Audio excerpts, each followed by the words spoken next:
Alors, je suis monsieur de Santi. Je suis charpentier de marine.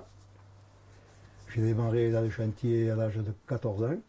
Hein. J'ai fait mon apprentissage avec monsieur Aversa, le père de monsieur André Aversa, c'est-à-dire Joseph, et monsieur Aversa Jacques, qui était son oncle.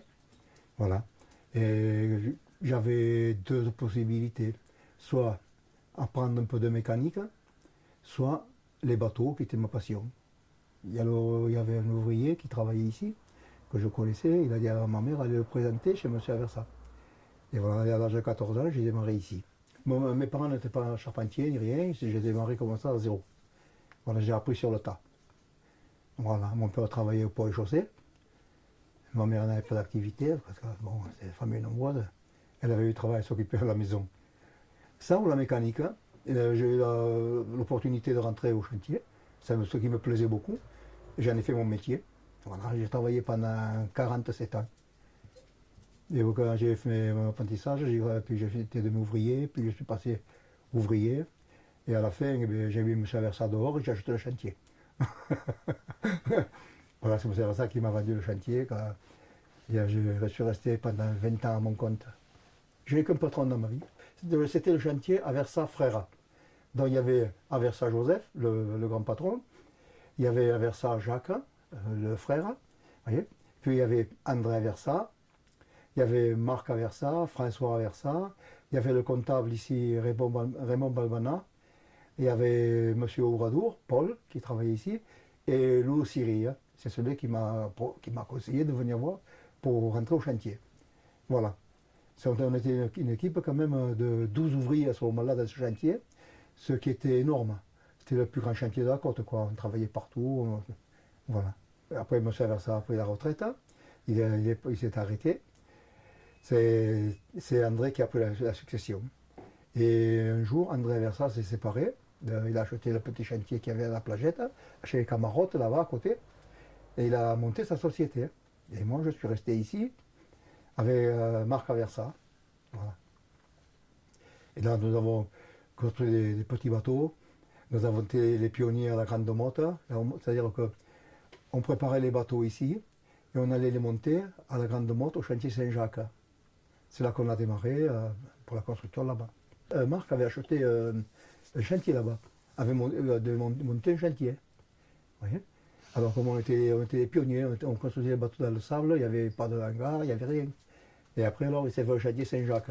Et puis on a un peu grandi, on s'occupait de monter les bateaux, de conduire le Travelli, comme c'était au début. Voilà. Et le chantier Saint-Jacques existe toujours. Je ne sais pas s'il a changé de nom depuis le temps, mais ça existait. On a commencé par des petites barquettes, puis nous avons construit les vedettes Aversa. Comme j'en ai fait la maquette, on pourra la voir tout à l'heure. Là. Et voilà, c'est là que nous avons démarré. Puis après, on faisait la chaudronnerie là-bas, on faisait un peu tout, quoi. Il n'y avait que nous. Il est parti travailler à l'extérieur, et c'est André Aversa qui a repris le chantier ici. Voilà. Et alors, on a fait deux équipes. Puis il a vendu ça à un Belge c'était pas son métier, mais il a acheté le chantier et il a gardé le personnel. Fait qu'on a construit des bateaux ici. Et puis un jour, M. Aversa m'a demandé, il m'a embauché là-bas. D'abord, j'étais mieux là-bas, et j'ai acheté le chantier. Voilà. Et là, depuis, j'ai continué pendant 20 ans à faire comme il faisait, les constructions. La différence, c'est que moi, je partais travailler sur Port-Vendre, Marseille, Port-de-Bouc, Port-la-Nouvelle, Agde, ouais. J'avais toute la côte. Voilà. Mais je faisais surtout mon gros point, c'était la réparation. Ouais, là, vous savez, la construction de bateaux, c'est un maintien de main-d'œuvre. On fait un bateau à temps perdu, et puis quand il y a du travail qui se présente, on le laisse, on va faire le reste, ouais. Puis on y revient quand il y a un mauvais temps, qu'il pleut, alors on avance un bateau. Un bateau qui avait une avarie, il fallait vite se rendre sur le tas, faire des grosses réparations, les travaux, tout ce qu'il y avait. Quoi. Pour dire que les bateaux ne perdent pas trop de journées de mer. C'était ça leur problème. Nous, notre intérêt, c'était de les faire le plus tôt possible pour qu'ils aient la possibilité de travailler et de régler les factures comme il faut. J'ai construit des vedettes, hein, comme il y en a une quelque part. Des vedettes de 9 mètres en polyester. 9 mètres, des bateaux comme le mien de 6,70 m, comme M. Aversa avait fait le moule. C'était des séries de bateaux qu'il avait construits là, j'ai pris la suite, la succession. Quoi. Dans le bateau en bois, j'ai fait beaucoup de réparations. Les bateaux en bois, c'était, j'en ai construit pour Marc Aversa. On était ensemble, on travaillait un peu tous, qui faisait les membrures, qui faisait la coque, qui faisait ça. Voilà. Mais personnellement, des bateaux en bois, je n'en ai pas construit. J'en ai remis à neuf, des bateaux qui étaient très endommagés, les remettre en état, comme vous pouvez voir le Sauve qui peut, dont j'ai des photos quand j'ai remis en état, avec les élèves. Le Sauve qui peut avait été donné au collège Jean Moulin, il était abandonné à la base nautique. Il avait des trous à la coque, des membres recoupés, c'était une épave. Alors avec les élèves, il y avait un professeur qui était amoureux des bateaux, et il a fait dans son programme de l'année, un programme pour travailler sur ce bateau. Alors tous les mardis, j'avais 7 ou 8 élèves qui venaient avec lui, vous voyez, à 2 heures jusqu'à 4 heures. Et alors on a amené ce bateau, on a changé les membrures, on a changé la coque, beaucoup de choses sur la coque, les traves, la quille, mais tout ça avec les élèves. C'est-à-dire quand ils venaient à 2 heures, on se mettait là, et quand ils partaient à 4 heures, il y avait toujours quelque chose de fait. Voilà. On avait pris l'habitude que c'était bien. Il y avait des enfants qui travaillaient bien, qui étaient volontaires. Ouais. Il y en avait toujours qui s'en foutaient, qui promenaient. Mais il y en avait qui étaient bien. Voilà. Et dernièrement, j'ai rencontré une petite à la boulangerie. Elle m'a dit « Bonjour, monsieur Santi. » Ah, j'ai dit « Et d'où vous me connaissez ?»« Mais monsieur, je travaille avec vous sur le Sauve qui peut. » C'était Mme Sanchez. Ça m'a fait plaisir. Vous voyez. Et comme j'ai réparé le Sauve qui peut et j'ai réparé le gis, je voulais faire en fin de succession la mise à l'eau des 2 bateaux ensemble. Voilà. Et puis ça ne s'est pas fait parce que je voulais ramasser tous les élèves, faire un petit goûter là, la télévision était d'accord. On aurait fait une petite fête pour qu'ils soient sur la photo, pour qu'ils se voient ce qu'ils ont fait. Mais ça ne s'est pas fait parce que j'ai quitté le chantier, il y avait des problèmes pour pouvoir le garder, alors voilà, ça ne s'est pas fait. Le gis, c'est le deuxième bateau de Georges Brassens. En premier, il a fait le Sauve qui peut, chez M. Aversa. C'est un bateau que M. Aversa faisait pour lui. Et il lui a plu, donc il en a fait faire un. Mais il était petit. J'ai donné des photos au Roi de la Latine, là, avec Georges Brassens sur ce bateau en mer. Puis il a trouvé trop petit. Alors M. Aversa, ils ont fait un bateau qui est plus grand, il fait 7 mètres, le gis, et que j'ai réparé aussi, qui était jeté en épave à Midi-Bois. Je suis allé le chercher, et en effet, on l'a récupéré. Le propriétaire, c'est M. Casanis. On l'a réparé, il y a les photos, vous verrez. On a changé beaucoup de choses pour le remettre à flot. Voilà. Et j'ai remis les 2 bateaux à flot. Et après, alors, c'est le charpentier de Metz, Fraisse, qui a refait beaucoup de choses sur la coque. Moi, j'avais déjà arrêté mon activité. Voilà. Mais comme il était plus grand, M. Versa lui disait que le bateau serait petit, que pour lui, ça irait pas. Et en effet, ça a été un peu petit. Parce qu'ici, avant, il y avait pas mal de chantiers. Il y avait Scotto Repeto, il y avait Suquet, qui avait le chantier, il y avait Aversa, il y avait Camarotte, puis il y a eu Allègre, et après c'est M. Candela qui a pris le chantier de Suquet. Voilà, ça fait quelques années. Il y avait beaucoup d'activités ici à la plagette. Attention, pour une trentaine d'années. Il y avait la méridionale, il y avait plus de 500 ouvriers qui travaillaient là. Entre Scotto, la méridionale, le Suquet, les chantiers, tout ça. Là, ça faisait une grosse activité. Hein. Voilà. Et puis petit à petit, ça se perd. Les chantiers disparaissent. Et voilà, il ne reste que des souvenirs. Les chantiers ont fermé. Tout a fermé. Ça y est, il n'y a pas eu beaucoup de travail. Les chantiers ont fermé. Les charpentiers ont pris la retraite. Et ça ne s'est pas renouvelé. Ouais, là, puis il y avait des constructions de maisons. Et ici, ça a disparu. C'était une activité importante ici. Même le chantier, heureusement que les voies latines l'ont pris. Parce qu'ils auraient été détruits, ils auraient fait des maisons au bois. Et c'est dommage. C'est le seul qui reste. J'ai travaillé au bord de l'étang. Il y avait des gros Mistral en plein hiver. Il y avait des chandelles de glace. À mesure que les vagues tapaient sur les berceaux, elles se glaçaient. J'ai vu les tanks glacés. Qu'on était obligé de monter des bateaux, de couper la glace devant les avirons.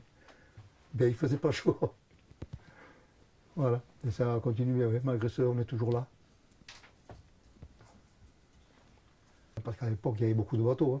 On n'arrêtait pas. J'avais tous ces ouvriers, moi, à temps plein. Hein. On n'avait pas de chômage. Hein. Et souvent, on ne mangeait pas à midi pour dire de faire les travaux qu'il y avait à faire et les avariés. Surtout quand il y avait des bateaux de commerce qui avaient des problèmes. On était obligé de faire des caisses d'emballage pour les colis, tout ça. Et ça nous prenait un temps fou. Et les bateaux devaient partir. Alors on était limité par le temps. On faisait sans arrêt ce chapeau de roue. Mais j'ai appelé ma femme pour lui dire bon, ça oui, je ne viens pas dîner. Et je reste au chantier pour avancer les travaux, pour que les équipes à 2 heures puissent continuer. Voilà. C'est comme dans les grosses réparations qu'on faisait à l'ère de carénage. Il y a des grosses réparations, des fois quand on coulait le bray, je ne pouvais pas aller manger. Alors je dis à ma femme, ne m'attends pas. Il y avait un ouvrier qui venait me remplacer, on coulait le bray, on mettait pour les mécaniciens, tout ça, on faisait des travaux d'équipe. On travaillait beaucoup avec les électriciens, les mécaniciens, les chaudronniers, voyez, pour les réservoirs, pour les réparations, tout ça. C'était un bon travail, On a une vie de travail bien remplie. Et nous, on était 5 à temps plein. Après, bon, il y avait des stagiaires qui venaient souvent pour les écoles pour apprendre. Voyez, ils se mettaient un peu avec nous. Et ça se passait comme ça. Ouais. Et là, je reviens au bateau de Georges Brassens, le Sauveur qui peut. Ça a duré tellement de temps, cette histoire, que ça me revient. Et Madame Pied-Noir, qui photographiait, elle filmait à mesure tous les travaux qu'on faisait. Mais quand on a fini la réparation, il y a une planche qu'elle a mis en place, elle. Tellement elle avait l'habitude de nous voir tracer, comme je faisais voir aux élèves, c'est elle qui a mis la dernière planche. Il y a eu 7 cassettes. Et quand il y a eu l'inauguration du Sauve qui peut, en face du cimetière, la salle Brassens, et bien là c'est pareil. On a eu 7 cassettes qui ont tourné sans arrêt pour voir l'évolution des travaux. Et je devais les avoir à double, mais elle ne les a pas faites. Enfin, je rappelle cette dame pour voir si elle peut me les faire. Non, vous savez, dans ce métier, tout est un peu exceptionnel. Hein. La construction d'un bateau, la mise à l'eau, les réparations, quand on met à l'eau, vous voyez, c'est des bons souvenirs. Quand il y a des grosses réparations qui sont un peu difficiles, comme quand j'ai réparé le Jean-Louis Raphaël, qui avait tapé dans le brise-lames, je lui ai changé une quille et j'ai mis le bateau dans le vide sur la vanne de 12 mètres. Une quille que j'ai fait scier, et la scierie a été obligée de couper des murs, tellement la quille était longue, qu'on ne pouvait pas, à BTM, ça rappelle, et pas que j'étais client là-bas. Et j'ai mis le bateau 12 mètres dans le vide. J'ai coupé la quille et tout, et il y avait des épontiers, des gros trépieds en fer qui le soutenaient, et on a fait cette réparation. Ça a duré quand même 4 mois, ou 5 mois. Oui, changer la quille, les bordages, les membrures, faire le calfatage, tout reclouer. Ouais. Il y avait des gros travaux. Je fais des travaux énormes. Des bateaux qui avaient des avaries, qui tapaient dans le brise-lames, changer les quilles, changer des étraves. C'était courant, quoi. Mais maintenant, ça se perd. Et là, dernièrement, quand j'ai arrêté mon activité ici, je comptais que mon ouvrier le reprenne, mais on ne lui a pas autorisé. Parce qu'il voulait fermer, il voulait faire ça, il voulait faire un temps d'histoire. Finalement, il a perdu un peu de temps. Et quand il a eu une étrave à changer sur un chalutier, il n'a pas su le faire. Alors on m'a appelé pour lui donner la main, pour lui enseigner, pour voir comment il fallait faire, à Laurent, ouais. Et ça fait qu'il s'est mis un peu au pli. Mais c'était un bon ouvrier. Il n'y avait que ça qu'il n'avait pas fait. Parce que les travaux étaient un peu importants et difficiles, c'est moi qui les faisais. Voilà. Donc on ne faisait pas n'importe quoi. S'il changeait une étrave à un jeune, ou le type qu'on ne savait pas si exactement il saurait le faire. Voilà, les responsabilités, c'était à moi de les prendre. Ce chantier, il était renommé pour être Cayenne. Hein. Quand il y avait le père d'André Versailles, son oncle, c'était un chantier où les apprentis ils passaient comme des mouches. Hein. Ça ne s'arrêtait pas. Hein. Ils ne restaient pas. C'était vraiment comment dire, hein, des durs. Ils étaient durs avec le personnel, mais il y avait une chose. C'est que la semaine, on avait les salaires impeccables. Vous voyez, sur le travail, il ne fallait pas les lier, c'était le tyran. Alors, on l'appelait d'ailleurs, le père d'André, on l'appelait le général. Quand il est arrivé au chantier, vous savez, tout le monde se mettait au travail, personne ne bougeait. Hein. Voilà. Mais là, après, question d'apprendre sur le tas, c'était formidable. Et j'ai appris pas mal dans les réparations, dans les constructions neuves. Là, dernièrement, j'ai changé au Saint-Casimir un étambeau, parce que j'avais mis un chalutier de 10 maillots, une pièce derrière pour reculer un peu l'arbre et avoir une hélice plus grosse. Ouais. Et alors, le bateau, comment il s'appelle, Magioka, m'a vu un jour et il me dit, moi, il faut que j'allonge les tambours. Alors j'ai allongé un étambeau de 80 cm. Le monde m'a dit que j'étais fou. On a mis cette pièce, et grâce aux travaux que j'avais vus dans la construction de M. Aversa, les tenons entre les tambours et le massif intérieur, j'ai réussi à le faire. J'ai passé une quinzaine de jours sans dormir, à savoir que j'avais cette réparation, avec la puissance des moteurs qu'ils mettaient, la force qu'il fallait faire sur ces pièces, et ça s'est bien passé. Voilà, et le bateau navigue encore. Voilà. C'est sur le tas qu'on apprenait, hein. Des quilles, des membrures, c'est un travail qui était très varié. On ne faisait jamais pareil. Comme je dis, le boulanger lui fait son pain tous les jours, il y a son pain. Mais là, c'était jamais pareil. Un coup des jambettes, un coup une quille. Pardon. Un coup une quille, un coup un plat-bord, un coup un bordage. Ouais. C'est un travail très très varié.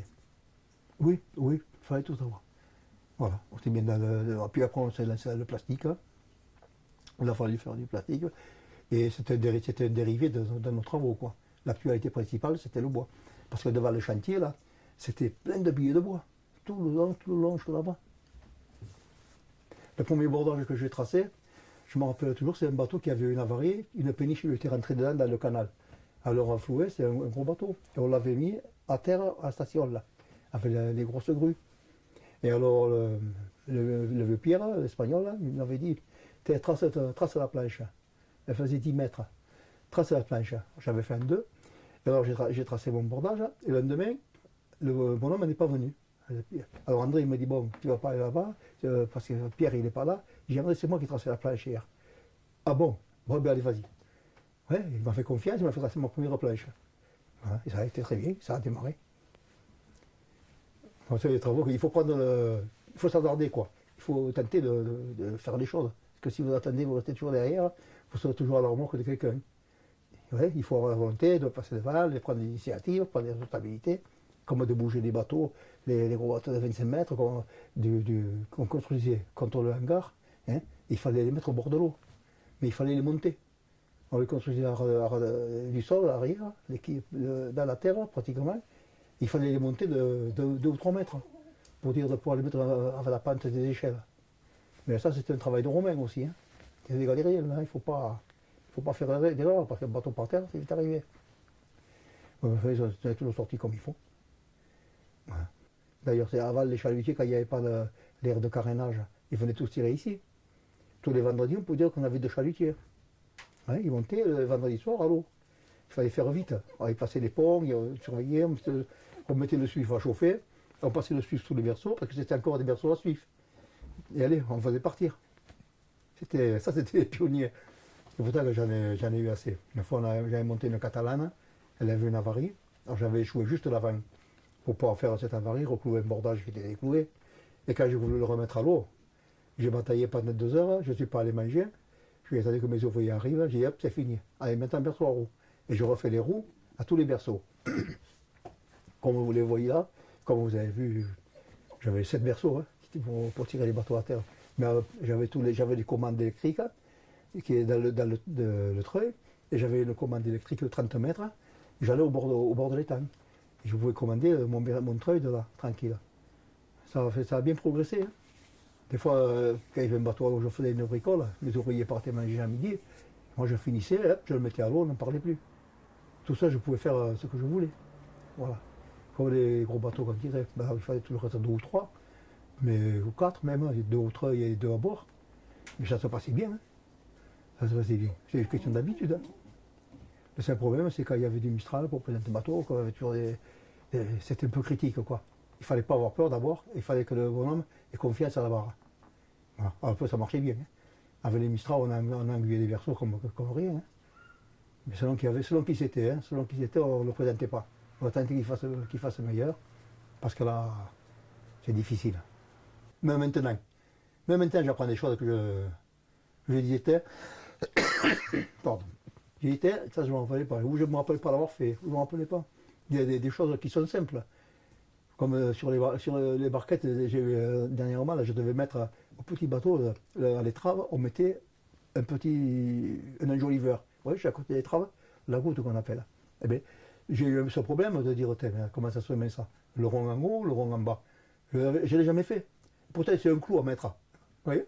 Maintenant, j'ai une betterave, je la changerai, ou une quille, je la changerai, mais ça, juste, j'ai réfléchi, quoi.